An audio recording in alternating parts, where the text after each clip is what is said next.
El código genético es un conjunto de pautas que se encarga de regular la transferencia de la información que está contenida en el ARN mensajero y en el ADN para la síntesis de proteínas. La unidad básica del ADN son los nucleótidos y tienen un lenguaje de 4 letras, así que se debe hacer la traducción al lenguaje de 20 letras de las proteínas que son los aminoácidos. Codono triplete es una secuencia de 3 nucleótidos necesaria para codificar 20 aminoácidos. Estos tripletes no se solapan, son continuos al leer el ARN mensajero, no repiten nucleótidos y tienen unos marcos o pautas de lectura. Dependiendo de dónde se empiece la lectura, en una sola secuencia se pueden tener 3 posibles combinaciones, que significan 3 proteínas diferentes. El papel adaptador del ARN de transferencia es que este es el mediador entre el ARN mensajero y la secuencia de aminoácidos del polipéptido que se está sintetizando.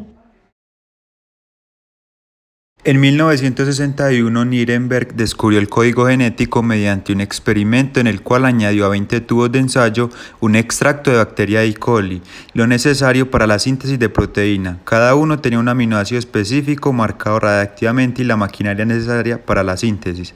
Le añadieron ARN sintético hecho de nucleótidos con uracilo, al que se le llamó poli-U, y en un solo tubo se obtuvo un polipéptido que fue fenilalanina.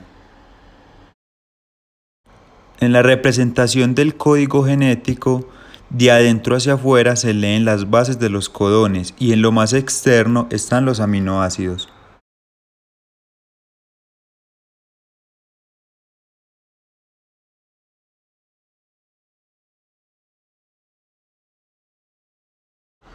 En características específicas está el codón de inicio que está en el extremo N y codifica metionina, el codón de terminación que no codifican aminoácidos y son encargados de finalizar la síntesis de la proteína, y el marco de lectura abierta que es la región entre el codón de inicio y el codón de terminación.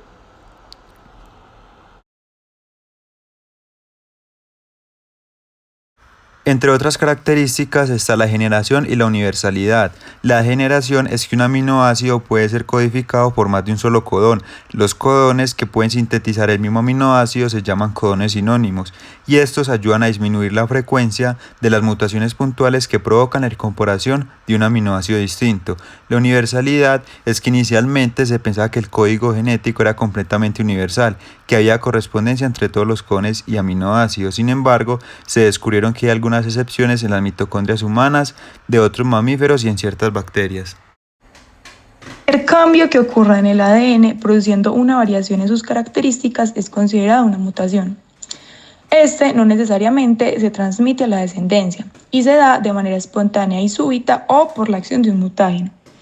Todos los organismos pueden sufrir mutaciones debido a su propio metabolismo o a efectos del medio ambiente.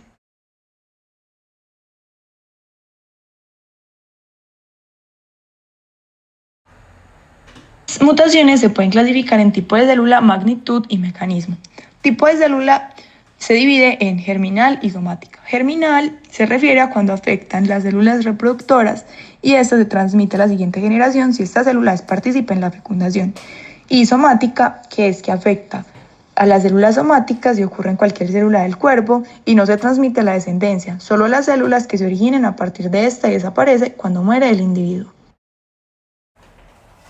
La magnitud se divide en pequeñas o puntuales y mutaciones grandes. Pequeñas o puntuales se da por sustitución de bases, por pérdida de nucleótidos o de lesión y por inserción de nucleótidos. Sustitución se da cuando queda la misma longitud de la secuencia. Según las bases sustituidas pueden clasificarse en transición, que es el cambio de nucleótido por otro de la misma clase, que es entre purinas o entre pirimidinas, o transversión, que es cuando es el cambio de un nucleótido por otro de diferente clase, que es purina por pirimidina y pirimidina por purina. De lesión, la cadena se vuelve más corta y se da cuando en una secuencia de ADN se pierde un nucleótido y no se reemplaza por ningún otro. Inserción, cuando la cadena es más larga, cuando en una secuencia de ADN se introducen uno o más nucleótidos que no pertenecen a esta, alterando la secuencia de aminoácidos a partir del lugar de la mutación. Según el resultado de la secuencia de aminoácidos pueden ser mutaciones silenciosas o no silenciosas. Y por último tenemos las mutaciones grandes, que son las cromosómicas. Último, las mutaciones por mecanismo. Se divide en endógenas y exógenas. Endógenas son espontáneas y exógenas inducidas por mutágenos.